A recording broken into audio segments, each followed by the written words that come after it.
What kind of monastery? You said you went to 2. Like, Oh, so what I've would been it be? to I've been to quite a few. Oh, So well, you lived at one. for a brief period of Yeah, time. yeah. I mean, I've lived you were in gonna a couple. you were going to do the monk thing. Like, you moved in, you were like, this is what I'm gonna do. Yeah. That was the last one that I was like intent on joining. Okay. That was a Camaldolese monastery. It's called New Camaldoli in Big Sur, California. Whoa, what is that? The Camaldolese are a suborder of Benedictines. Okay.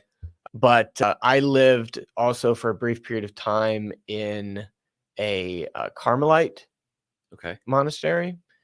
I spent time in a Zen Buddhist monastery.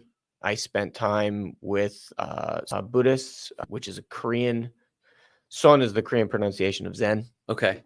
I spent time with Benedictines. I spent a lot. I spent time with First Order Franciscans, Third Order Franciscans, Capuchins. Like Wow. Yeah, lots. Okay. Lots. Yeah.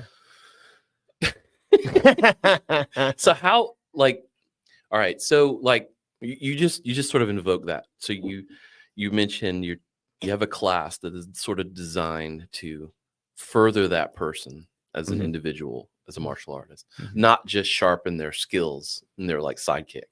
Right. There's two very different sides of the same coin, I think. How do you approach that? Like, Well, I don't. So first of all, I don't think that they're two separate sides of the same coin.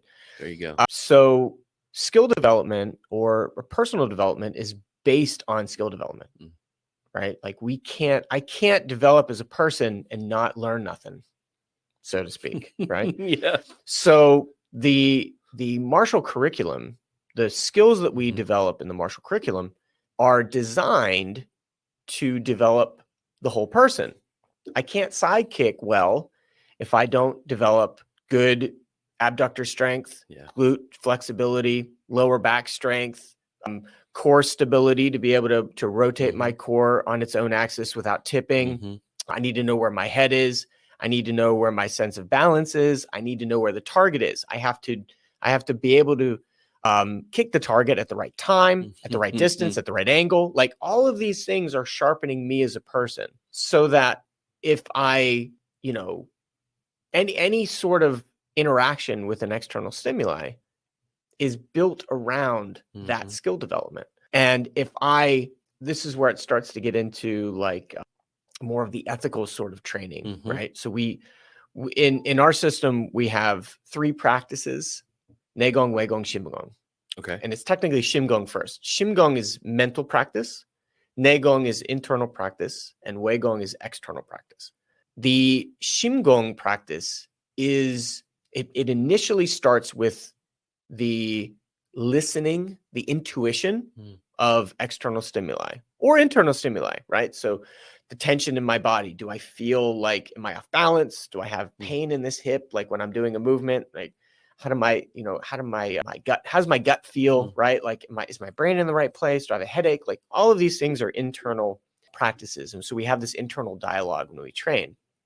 And so if somebody, let's say we're learning a high block reverse punch, right?